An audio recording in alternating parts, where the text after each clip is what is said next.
A vida traz infortúnios que são como facas, né? Elas vão nos servir ou nos cortar, dependendo do lado que a gente pega na faca. Se a gente pegar no cabo, ela vai nos servir. Se a gente pegar na lâmina, ela vai nos cortar. Eu sou a Elce, eu sou psicóloga e eu compartilho aqui no meu canal as histórias dos meus pacientes, dos meus alunos do meu programa e a minha própria história com o transtorno da ansiedade e do pânico com o qual eu sofri por 17 anos. O meu objetivo é mostrar como esses transtornos realmente funcionam e como é possível tratá-los definitivamente, mostrar o que funciona e o que não funciona e mostrar um caminho possível para a cura. Vem comigo, que eu vou te mostrar o que eu aprendi com a ansiedade.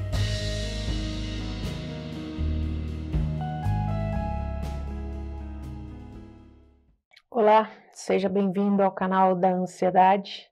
Hoje eu vou falar sobre um assunto que o ansioso tem muita curiosidade. Como construir a resiliência, que é a capacidade de aguentar o sofrimento. Esse é o sonho, né, de todo ansioso e de todo ser humano, eu acho. E eu li uma frase outro dia, não vou lembrar de quem, que diz: você não pode parar as ondas, mas pode aprender a surfar. A resiliência é a nossa capacidade inata, né, do cérebro para lidar de uma forma habitual com as decepções do dia a dia ou eventos extraordinários. Então, nesse vídeo eu quero falar sobre alguns aspectos da resiliência, quais os tipos de resiliência e como que elas acontecem ou podem ser usadas, né, no nosso dia a dia. Como é que você pode fortalecer a sua resiliência, aumentar a sua resiliência no dia a dia. Antes de eu começar, aquele convitinho clássico para você se inscrever no meu canal. Isso ajuda bastante a gente e também te faz lembrar sobre os vídeos que são postados aqui toda semana. Toda semana publico um podcast no domingo às 11 horas, faço uma live na segunda às 20 e posto um vídeo na quarta-feira. Então fica ligado no canal aí, aciona o sininho das notificações para você não perder nada. Então a resiliência ela é muito fundamental para o nosso bem-estar, para a nossa saúde mental. Ela nos dá uma sensação, né, de segurança e de facilidade, digamos assim, em nosso mundo. Como essas capacidades, né, essas habilidades, elas são inatas no cérebro, ou seja, a gente nasceu com elas, elas são integradas pela evolução da espécie e são desenvolvidas e fortalecidas pela nossa experiência.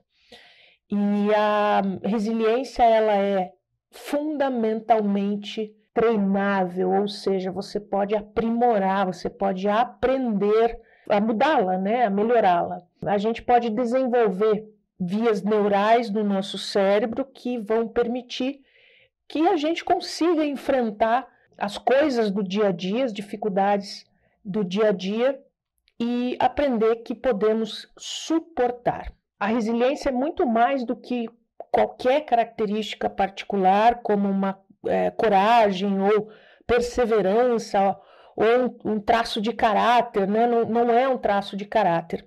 A resiliência é uma habilidade e, como toda habilidade, ela pode ser desenvolvida. As habilidades em qualquer campo só podem ser desenvolvidas pelo esforço. Como que você desenvolve a habilidade ou melhora a habilidade de cantar? Cantando, né? Pelo esforço. A gente não fica com a voz melhor parado, né? Então toda a habilidade só pode ser desenvolvida pelo esforço. A gente não nasce com elas, com algumas, né? Qualquer pessoa no mundo pode masterizar suas habilidades em qualquer coisa, né? E isso é um fato. No universo do aprendizado, né, de mudar o mindset, os modelos mentais, os neurocientistas eles já provaram que o nosso cérebro ele não é fixo. Tanto ele não é fixo que ele se desenvolve desde a nossa infância. Imagine se a gente tivesse hoje, na vida adulta, o mesmo cérebro de um bebê recém-nascido. Né? O cérebro do bebê recém-nascido nem está formado completamente, né? E tudo que vai acontecendo na vida da gente, a gente vai aprendendo e isso vai desenvolvendo as nossas habilidades e expandindo as conexões neurais. Então, o cérebro, ele é maleável, ele é plástico. O que quer dizer plástico? O plástico significa, né, uma expressão que diz que é moldável. Se você esquentar o plástico, ele muda de forma, né? Você pode fazer uma caneca de plástico. Se eu derreter uma caneca de plástico, eu posso fazer uma tigela de plástico. E depois, quando o plástico esfria, ele permanece naquela forma. Então, o nosso cérebro, ele faz novas conexões, ele é plástico, né? E essas novas conexões cerebrais se formam quando a gente repete novos pensamentos, novos sentimentos e novos comportamentos. Então, uma coisa interessante a respeito da neuroplasticidade e do desenvolvimento de uma habilidade é que não depende de QI, não depende de pré-requisitos, tá? Na verdade, pessoas resilientes ou emocionalmente estáveis, essas pessoas aprenderam a ficar estáveis, não depende de QI, não precisa nenhum pré-requisito. Na verdade, pessoas que desenvolveram a resiliência, aprenderam a ficar mais resilientes ou estáveis, né? Elas podem ter um QI igual ou menor que o seu. Então, isso não muda em nada. Então, para explicar um pouquinho melhor, a resiliência é o processo de adaptação diante das adversidades. E o ansioso nisso, ele é meio ruim. Ele tem uma capacidade de adaptação muito baixa. O que é capacidade de adaptação? Vamos pegar um exemplo. Os ursos pandas estão em extinção porque a capacidade de adaptação alimentar deles é muito baixa. Por quê? Porque eles só comem bambu. Então, as áreas de bambu no contexto, no habitat deles, acabou diminuindo, porque eles consomem o bambu ao longo de muitos anos, e agora eles estão ameaçados de extinção, porque a capacidade deles de expandir isso é zero. Né? Agora, a barata não vai ser extinta nunca, porque ela come de tudo. Então, a barata tem uma alta capacidade de adaptação e o urso panda tem uma baixa capacidade de adaptação. Ou seja, se a resiliência é um processo de adaptação, quem não fortalecê-la não se adapta. E o ansioso tem essa característica. A ansiedade é uma emoção que se tornou disfuncional, é um transtorno patológico porque tem um baixíssimo nível de adaptação. A adaptação é a capacidade de convivência sem formar traumas, sem sofrer, ou com um sofrimento mínimo. Então, diante de traumas, tragédias, ameaças, ou fontes significativas de estresse, se você não tem a resiliência, você não se adapta àquilo e o impacto da situação vai ser muito mais desgastante e sofrido do que uma pessoa que é resiliente. Essa definição que eu acabei de dar, de que resiliência é um processo de adaptação, é uma definição da Associação Americana de Psicologia, a APA, que é uma entidade, que se a APA falou, então todo mundo acata. Agora, esse processo de resiliência depende da neuroplasticidade do cérebro, que também é inata, ou seja, a gente não nasce com ela. Ela felizmente se desenvolve ao longo da vida, Porque, de novo, se a gente tivesse a resiliência hoje que a gente tinha quando recém-nascido, a gente estava frito, O cérebro desenvolve também a neuroplasticidade.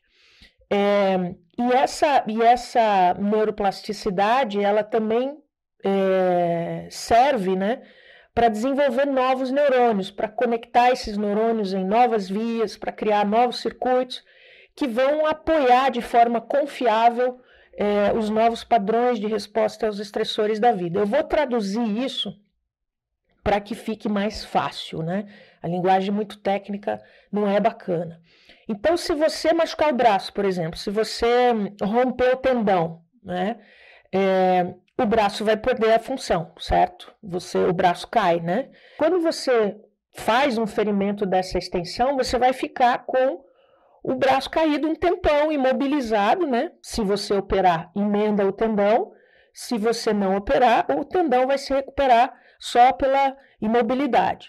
Então, nos dois casos, você vai ficar com o braço imobilizado pelo menos uns 2 meses, né? Então, você vai ficar sem usar esse braço. E a área do cérebro que é responsável por fazer o seu braço mover voluntariamente, quero coçar a cabeça, né? É uma área do cérebro, do córtex, que dá o comando para o braço. Essa área do cérebro, como não está sendo estimulada, ela vai atrofiar, ela vai perder a função, porque ela parou de receber o estímulo, né? Muito bem, quando o seu tendão sara, né? A grosso modo, tá, gente? Por isso que eu estou dando o exemplo, não é uma linguagem técnica. Então, quando o tendão sara, emenda, né? Você vai voltar devagar com a fisioterapia, né? E vai voltar a mexer o braço. Então, nesse momento, aquela área do cérebro de antes que você tinha para mexer o braço, como ela atrofiou, já era, ela não vai funcionar de novo. O seu cérebro vai falar assim, não, essa área aqui não está funcionando, eu vou recrutar outra área do cérebro para fazer a mesma coisa, só que lógico, outra área do córtex motor.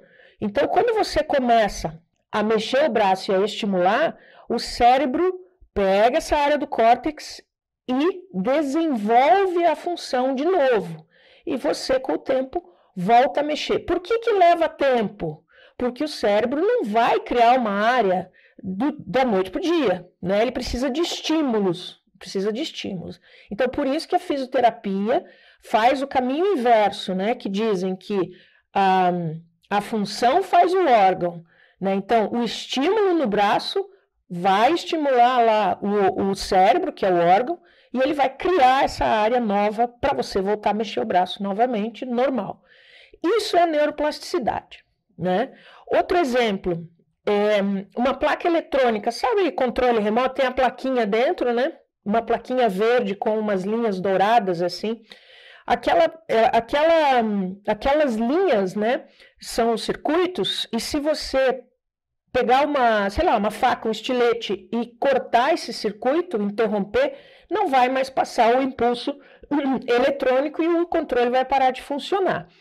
Agora, a mesma coisa, né? Imagine se essa linha é um caminho neural da resiliência, tá? Então, quando uma pessoa te critica, por exemplo, você tem uma resposta padrão, por exemplo, de chorar, né? Ou de ficar chateado, ficar triste, né? Essa é uma resposta gravada nessa linha dourada lá no cérebro, né? Quando eu vou fazer um processo terapêutico, seja ele no formato que for, o que acontece? A gente vai criar um caminho do lado, né? Como se fosse um atalho numa trilha, tá? Então, você vai começar a usar, pela repetição do pensamento e do comportamento, você vai criando um atalho na trilha. O que acontece quando a gente anda numa trilha e cria um caminho lateral? De tanto a gente pisar naquele mato, ele fica marcado. E a outra trilha fecha. Então, essa é a lei do uso e desuso. Quando você para de usar um caminho neural e usa um novo, esse novo caminho neural vai ser o caminho oficial, né? E o outro vai cair em desuso. É assim que se forma a transformação de um comportamento, de um pensamento, né? Ou de uma habilidade como a resiliência. Então, espero que tenha dado para entender aí exatamente como é que acontece o processo. Porque às vezes a gente fica no escuro. Tem um monte de gente falando em resiliência, mas como é que acontece isso, né? Então as coisas têm que fazer sentido. Tudo tem uma explicação e tudo pode ser explicado de uma forma simples, né? Então o cérebro, quando você grava essa nova trilha, esse novo circuito, né? Ou esse novo caminho neural, ele vai aprender, fixou, né? Não vai aprender da noite para o dia, pela repetição, E ele vai jogar para o inconsciente e isso vai se tornar automático. Pronto, quando as pessoas te criticarem, você não vai mais chorar. Você vai dar de ombros e vai falar assim, sinto muito por você achar isso. E vai virar as costas e vai embora, né? Então, é assim que acontecem esses processos. Não importa o nível de perturbação do nosso bem-estar, do nosso aparelho psíquico. A gente pode aprender como o cérebro desenvolve novos caminhos de resiliência e até mesmo reconfigura caminhos antigos quando os nossos padrões de enfrentamento, né, os nossos padrões adaptativos, eles não estão funcionando muito bem. Então, pelo fato da gente poder aprender, a gente também pode escolher as experiências que vão fortalecer esses circuitos de resiliência do cérebro. A gente tem uma responsabilidade com a gente mesmo e com as pessoas de quem gostamos, né?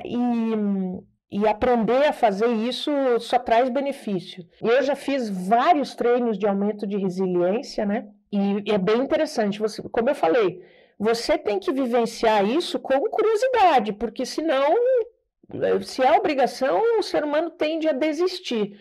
Então, por exemplo, um experimento que você pode fazer, que eu faço aqui na minha cidade, porque é frio, né? Mas você pode fazer na sua cidade, se é calor também, que é criar resiliência à temperatura. Então, eu sou muito friorenta. Eu visto a minha meia, a minha blusa, antes de sair debaixo do edredom quando está muito frio, porque eu detesto frio, né? Não sei porque que eu moro em Curitiba. Mas, enfim, eu visto a roupa antes de sair debaixo do edredom. E eu comecei a levantar com a roupa que eu estava, né? Geralmente um pijama leve, assim, que quando está bem frio ele não segura. E eu vou tranquilamente para o banheiro e comecei a fazer isso para eu criar resiliência ao frio. Então, isso é resiliência, é aumentar a capacidade de suportar um desconforto. Você pode fazer isso na sua cidade com o calor. Tá muito calor e você para ali e fica sentindo o calor. Qual o problema? Você vai morrer? Não vai morrer. Pode morrer de calor, mas você pode ficar ali 5 minutos para ver até onde você suporta o calor, né? Então, a resiliência é como você tem uma vela acesa e você quer aproximar a sua mão da vela para ver até onde você suporta. Você não vai de uma vez. Cada dia você aproxima um pouquinho. Por isso que as experiências de dessensibilização gradual, que um psicólogo da TCC vai saber fazer, são muito úteis para isso. Então, assim, tem que pensar que a vida traz infortúnios que são como facas, né? Elas vão nos servir ou nos cortar, dependendo do lado que a gente pega na faca. Se a gente pegar no cabo, ela vai nos servir. Se a gente pegar na lâmina, ela vai nos cortar. E os infortúnios vão sempre existir, né? A gente não tem como fugir disso. Então, espero que você faça o seu treino em casa com a resiliência à temperatura. Depois deixe o seu comentário aqui para as pessoas verem, para eu ver também como é que foi.